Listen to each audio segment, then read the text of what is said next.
জেনেটিক্সের মূল যেই বিষয়টা সেটা হচ্ছে ডিএনএ।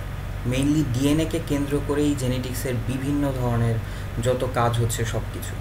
সো এই আজকের যে ডিএনএ সম্পর্কে আমরা জানি বা আজকের যে ডিএনএ নিয়ে আমরা কাজ করি, এই ডিএনএ কিভাবে শুরু থেকে আজ পর্যন্ত এতটা বিস্তৃত হলো বা শুরু থেকে কিভাবে বিভিন্নভাবে বিভিন্ন সময় বিভিন্ন সায়েন্টিস্ট এটাকে বিভিন্নভাবে দেখেছেন সেই জিনিসটা নিয়ে, এর যে একটা দীর্ঘ যাত্রা, কিছু কিছু এক্সপেরিমেন্ট খুবই ইম্পর্টেন্ট এই ডিএনএর এই দীর্ঘ একটা যাত্রার পথে। তা সেই এক্সপেরিমেন্টগুলাই আমরা আলোচনা করার চেষ্টা করব ধাপ বাই ধাপ। তা খুবই সিম্পলিফাইভাবে আলোচনা করার চেষ্টা করব। যেমন মিশার্স এক্সপেরিমেন্ট 1869। এই এক্সপেরিমেন্টটা খুবই খুবই খুবই ইম্পর্টেন্ট বিকজ মিশার সর্বপ্রথম ডিএনএ যে ডিসকভার, সেই ডিএনএটাকে সে ডিসকভার করেছিল। উনি ডাব্লিউবিসি নিয়ে কাজ করছিলেন, হোয়াইট ব্লাড সেল, এবং ডাব্লিউবিসি নিয়ে কাজ করে উনি সেলগুলোকে আলাদা করলেন। সেলগুলোকে আলাদা করে সে বিভিন্নভাবে ট্রিট করলেন। যদি আমরা এই ছবিটা দেখি, যে প্রথমে উনি এই ডাব্লিউবিসি সেল নিলেন, তারপর একে অ্যালকোহল ওয়াশ করলেন, তারপর পেপসিন দিয়ে ওয়াশ করলেন, দেন হি ফাউন্ড সামথিং। তার মধ্যে সে কিছুটা বেইস দিল, দ্যাট মিনস ক্ষার, তখন দেখা যাচ্ছে ডিজলভ হয়ে যায়। আবার অ্যাসিড যখন দেয় তখন দেখা যাচ্ছে সলিডিফাই হয়। তাই তিনি একটা ম্যাটেরিয়াল পেলেন, তো এটা সে নাম দিয়েছিলেন হচ্ছে নিউক্লিন, যেটাকে আমরা বর্তমানে ডিএনএ বলি। সো এইভাবে সর্বপ্রথম তিনি ডিএনএ ডিসকভার করেন, যে সেলের মধ্যে ডিএনএ থাকে। এরপরের এক্সপেরিমেন্টটা হচ্ছে গ্রিফিথস এক্সপেরিমেন্ট, 1928 সালে যেটা হয়েছিল। গ্রিফিথ এক্সপেরিমেন্টটা খুবই ইন্টারেস্টিং একটা এক্সপেরিমেন্ট এবং খুবই ইম্পর্ট্যান্ট একটা এক্সপেরিমেন্ট।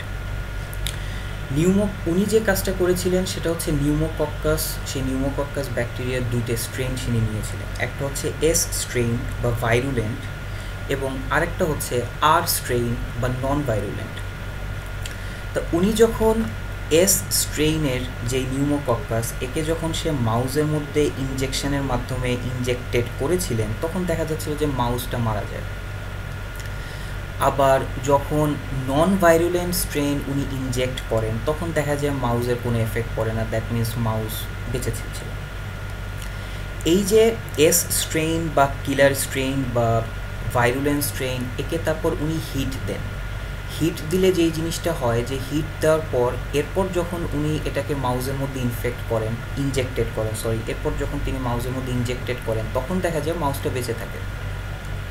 এরপর উনি মিক্সড করলেন এই যে হিট কিল্ড এস স্ট্রেইন এর সাথে নন ভাইরুলেন্ট আর স্ট্রেইনের মিক্সড করলেন। সো নর্মালভাবে যদি আমরা চিন্তা করি, হিট কিল এস স্ট্রেইন মাউসকে মারে না, আবার আর স্ট্রেইন সেও মারে না। সো এই দুইটাকে যদি মিক্সড করা হয়, তাহলে যে জিনিসটা হবে, যে এর যে রেজাল্টটা, সো মাউসকে মারার কথা না, কিন্তু দেখা যায় যে যখন এই মিক্সচারটা মাউসের মধ্যে ইনজেক্টেড করে দেওয়া হয়, তখন দেখা যায় মাউস মারা যায়। সো এখান থেকে যেই জিনিসটা হয়, যে দেয়ার ইজ সামথিং যে দেখা যাচ্ছে ট্রান্সফর্ম করে, এবং এই এক্সপেরিমেন্টের থেকে একটা জিনিস প্রুভ হয় যে ব্যাকটেরিয়াগুলো কিন্তু ট্রান্সফরমেশন হয়। সো দেয়ার ইজ সামথিং যেগুলো ট্রান্সফর্ম করে। এখন কোন জিনিসটা ট্রান্সফর্ম করে বা কোন মলিকিউলটা ট্রান্সফর্ম করে, সেই জিনিসটা তিনি তখনও জানতেন না। আদারওয়াইজ এই এভেরি এক্সপেরিমেন্টটা তাহলে হতো না। সো কী জিনিসটা বা কোন জিনিসটা ট্রান্সফর্ম করে, সেই এক্সপেরিমেন্টটা বা সেই জিনিসটা প্রুভ হয় হচ্ছে অ্যাভেরি এক্সপেরিমেন্টের মাধ্যমে। সো অসওয়াল্ড অ্যাভেরি এবং তার দুইজন কলিগ 1944 সালে তারা এক্সপেরিমেন্টটা করেন। এই যে গ্রিফিথের এক্সপেরিমেন্টে উনি যে মিক্সচারটা নেন, তারা এই মিক্সচারটাকে আরও আপার লেভেলে নিয়ে গিয়েছিলেন। সেটা হচ্ছে কি, পরবর্তীতে তারা আবার এটা দিয়ে অ্যাডভান্সড একটা লেভেলে গিয়েছিলেন। কীরকম? তারা এই যে মিক্সচারটা নিল, মিক্সচার অফ এস স্ট্রেইন এবং এর সাথে আর স্ট্রেইন নিলেন। এরপর তারা করলেন কি, ডিএনএএস, আরএনএএস, লাইপেজ, প্রোটিয়েজ এবং আদার্স, এই সবগুলো দিলেন। সো এরা হচ্ছে অবভিয়াসলি ডিএনএকে নষ্ট করে দেয়, আরএনএসকে ভেঙে দেয়, লাইপেজ লিপিডকে ভেঙে দেয়, প্রোটিয়েজ প্রোটিনকে ভেঙে দেয়।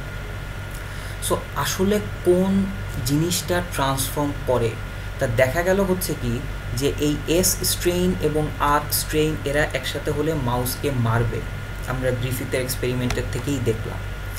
কিন্তু যখনই কেবলমাত্র ডিএনএএস দেওয়া হয়, তখনই দেখা যায় মাউসকে তারা মারতে পারে না, দ্যাট মিনস মাউসটা তখন বেঁচে থাকে। দ্যাট মিনস যেই জিনিসটা ট্রান্সফর্ম হয় সেই জিনিসটা হচ্ছে ডিএনএ, এবং এই ডিএনএ ট্রান্সফর্ম হয় এই কারণেই ডিএনএএস দেওয়ার সাথে সাথে ডিএনএটা নষ্ট হয়ে যায় বা ভেঙে যায়। সো তখন আর কোনো এফেক্টিভনেস থাকে না এবং তখন মাউসের উপর কোনো এফেক্ট থাকে না, মাউসকে সে মারতে পারে না। সো এই এক্সপেরিমেন্টের মাধ্যমে প্রুভড হলো, গ্রিফিথের এক্সপেরিমেন্টের মাধ্যমে প্রুভ হয়েছিল দেয়ার ইজ সামথিং যেগুলো ট্রান্সফর্ম হয়, বাট অ্যাভেরির এক্সপেরিমেন্টের মাধ্যমে প্রুভ হয় ডিএনএ ট্রান্সফর্ম হয়। That means DNA is the molecule যেটা ট্রান্সফর্ম হয়। এর পরবর্তীতে আরও যে এক্সপেরিমেন্টগুলো আছে সেগুলো আমরা পরবর্তী ভিডিওতে আবার দেখানোর চেষ্টা করব।